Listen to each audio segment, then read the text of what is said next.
ಆ ಕನಸನ್ನು ನೆರವೇರಿಸಬೇಕಾದ್ರೆ ವಿಷಯ ನಮಗೆ ಸರ್ಕಾರ ಸಪೋರ್ಟ್ ಮಾಡಬೇಕು. ಬಹುಶಃ ಡಿ ಕೆ ಶಿವಕುಮಾರ್ ಅವರು ಹೊಸದಾಗಿ ನಮ್ಮ ಎಲ್ಲರ ಮುಖ್ಯಮಂತ್ರಿ, ಹೊಸ ಮುಖ್ಯಮಂತ್ರಿ ಆಗಿದ್ದಾರೆ. ಸಾಕಷ್ಟು ಕನಸಿಟ್ಕೊಂಡು ಸಾಕಷ್ಟು ತಾಳ್ಮೆಗೆ ಮತ್ತೊಂದು ಹೆಸರೇ ಡಿ ಕೆ ಶಿ ಅವರು. ಯಾಕಂದರೆ ಸಾಕಷ್ಟು ವಿಧಾನಗಳಲ್ಲಿ ಸನ್ನಿವೇಶನ ನೋಡಿದ್ದೀವಿ ಪಾಪ, ಯಾವ ಥರ ಆಯ್ತು ಅವ್ರಿಗೆ, ಹೆಂಗಾಯ್ತು ಅಂತ. ಇದಕ್ಕೆಲ್ಲ ಒಂದೇ ಏನು ಗೊತ್ತಾ, ತಾಳ್ಮೆ ಒಂದಾಗೋಣ. ಬಹುಶಃ ಮುಂದಿನ ದಿನಗಳಲ್ಲಿ 28ಕ್ಕೆ NDA ಸರ್ಕಾರ ಬರೋದ್ರಲ್ಲಿ ನೋ ಡೌಟ್ ಖಂಡಿತ ಬರುತ್ತೆ. ಇನ್ನೊಂದು ಭರವಸೆ ಕೂಡ ಕೊಟ್ಟಿದ್ದಾರೆ.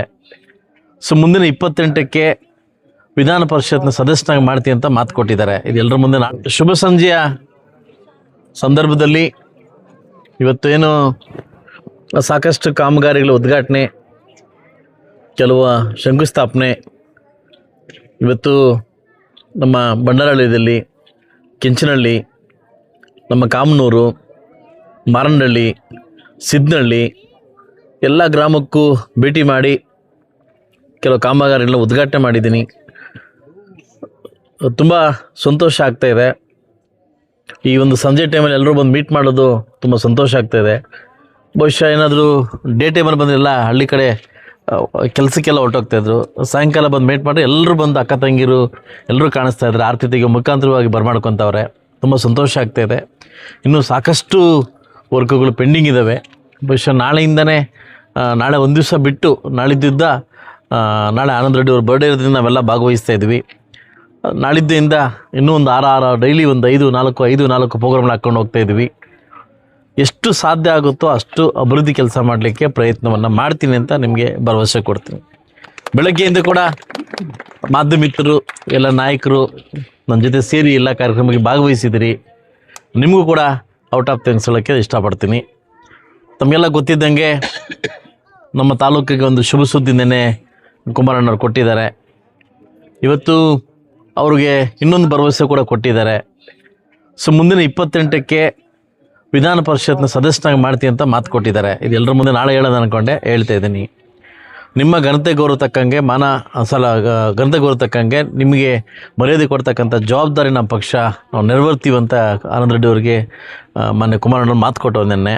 ಅದ್ರ ಸಲುವಾಗಿ ಕೂಡ 28ಕ್ಕೆ ಒತ್ತಡ ಹಾಕಿ ಅವ್ರಿಗೆ MLC ಕೊಡೋ ಮುಖಾಂತರವಾಗಿ ನ್ಯಾಯ ಕೊಡಬೇಕಂತ ನಾನು ಕೇಳಿದ್ದೀನಿ. ಆಲ್ರೆಡಿ ಅದನ್ನು ಒಪ್ಕೊಂಡಿದ್ದಾರೆ. ಈಗಾಗಲೇ ಇನ್ನೂ ಸಾಕಷ್ಟು ಕಾರ್ಯಕ್ರಮಗಳು ಆಗ್ತದೆ. ಸೊ ಮುಂದಿನ ದಿವಸ ಕಾದು ನೋಡಿ ಎಲ್ಲ ಕಾರ್ಯಕ್ರಮಗಳನ್ನ ಆಗಲಿಕ್ಕೆ, ಏನು ಅಭಿವೃದ್ಧಿ ಪಥ ನಮ್ಮ ತಾಲೂಕು ಹೋಗಲಿಕ್ಕೆ ನಾನು ಶತಪ್ರಯತ್ನವನ್ನು ಮಾಡ್ತೀನಿ ಅಂತ ತಮಗೆ ಮಾತು ಕೊಡ್ತಾಯಿದ್ದೀನಿ. ಎಲ್ಲ ಖಂಡಿತವಾಗ್ಲೂ ನನಗೂ ಕೂಡ ಅದೇ ಫೀಲ್ ಆಯಿತು. ಸಾಯಂಕಾಲ ಟೈಮ್ ನಡೆದಾಗ, ಅಂಗಡಿಗಳಲ್ಲಿ ಮಾತಾಡಿದಾಗ, ನನ್ನ ಅಕ್ಕ ತಂಗಿರು, ನನ್ನ ಅಮ್ಮಂದಿರೆಲ್ಲ ಮಾತಾಡಿದಾಗ ತುಂಬ ಸಂತೋಷ ಆಗ್ತಾಯಿದೆ. ಊರಿಗೆ ಬರಬೇಕಾದ್ರೆ ಎಲೆಕ್ಷನ್ ಟೈಮಲ್ಲಿ ನನಗೆ ಹೆಂಗೆ ಆರ್ತಿ ಇತ್ತಿ ಬರ್ಮಾಡ್ಕೊತಿದ್ರೆ ಹಂಗೆ ಬರ್ಮಾಡ್ಕೊತವ್ರೆ. ನಾನು ಒಂದೇ ಮಾತು ಹೇಳೋದು, ಯಾವ ಪೂರ್ವ ಜನ್ಮದ ಪುಣ್ಯ ಅಂತ ಗೊತ್ತಿಲ್ಲ, ಮುಳಬಾಗಿಲು ತಾಲೂಕು ನಾನು ಶಾಸಕನಾಗಿದ್ದೀನಿ. ಬಹುಶಃ ನಿಮಗೆ ಮಾನ ಮರ್ಯಾದೆ ಕೆಲಸ ಈ ಶಾಸಕರು ಯಾವತ್ತೂ ಮಾಡಲ್ಲ. ಎಷ್ಟು ಸಾಧ್ಯ ಆಗುತ್ತೋ ಅಷ್ಟು ಅಭಿವೃದ್ಧಿ ಕೆಲಸ ಮಾಡಲಿಕ್ಕೆ ನಾನು ಪ್ರಯತ್ನವನ್ನು ಪಡ್ತೀನಿ.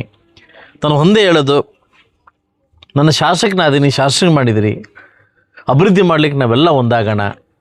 ಬಹುಶಃ ಮುಂದಿನ ದಿನಗಳಲ್ಲಿ 28ಕ್ಕೆ NDA ಸರ್ಕಾರ ಬರೋದ್ರಲ್ಲಿ ನೋ ಡೌಟ್ ಖಂಡಿತ ಬರುತ್ತೆ.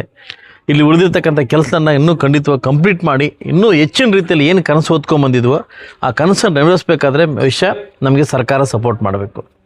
ಬಹುಶಃ ಡಿ ಕೆ ಶಿವಕುಮಾರ್ ಅವರು ಹೊಸದಾಗಿ ನಮ್ಮ ಎಲ್ಲರ ಮುಖ್ಯಮಂತ್ರಿ, ಹೊಸ ಮುಖ್ಯಮಂತ್ರಿ ಆಗಿದ್ದಾರೆ. ಸಾಕಷ್ಟು ಕನಸಿಟ್ಕೊಂಡು ಸಾಕಷ್ಟು ತಾಳ್ಮೆಗೆ ಮತ್ತೊಂದು ಹೆಸರೇ ಡಿ ಕೆ ಶಿ ಅವರು. ಯಾಕಂದರೆ ಸಾಕಷ್ಟು ವಿಧಾನಗಳಲ್ಲಿ ಸನ್ನಿವೇಶನ ನೋಡಿದ್ದೀವಿ ಪಾಪ, ಯಾವ ಥರ ಆಯ್ತು ಅವ್ರಿಗೆ, ಹೆಂಗಾಯ್ತು ಅಂತ. ಇದಕ್ಕೆಲ್ಲ ಒಂದೇ ಏನು ಗೊತ್ತಾ, ತಾಳ್ಮೆ. ನಾವು ಎಷ್ಟು ತಾಳ್ಮೆಯಿಂದ ಇರ್ತೀವೋ ಅಷ್ಟು ದಳ ಸೇರಲಿಕ್ಕೆ ನಾವು ಮತ್ತೊಂದು ಎಕ್ಸಾಂಪಲ್ ನಮ್ಮ CM ಆಗಿದ್ದಾರೆ. ನೆನ್ನೆ ನಮ್ಮ ಪಕ್ಷದವರೆಲ್ಲ ಹೋಗಿದ್ದಾರೆ. ನಾನು ನೆನ್ನೆ ನಮ್ಮ ಕುಮಾರನ ಜೊತೆ ಇರೋದ್ರಿಂದ ಹೋಗೋಕ್ಕಾಗಲಿಲ್ಲ. ಅದು ನಾಳೆ ಅಥವಾ ನಾಳಿದ್ದು ನಾನು ಕೂಡ ಭೇಟಿ ಆಗ್ತಾಯಿದ್ದೀನಿ. ನನ್ನ ತಾಲೂಕು ಅಭಿವೃದ್ಧಿಗೆ ಅನುದಾನವನ್ನು ಕೇಳ್ತೀನಿ, ಅವ್ರು ಕೊಡ್ತೀವಿ ಅಂತ ಭರವಸೆ ಕೊಟ್ಟಿದ್ದಾರೆ. ಅಭಿವೃದ್ಧಿ ಮಾಡಲಿಕ್ಕೆ ನಾನು ಹೊರಡ್ತೀನಿ.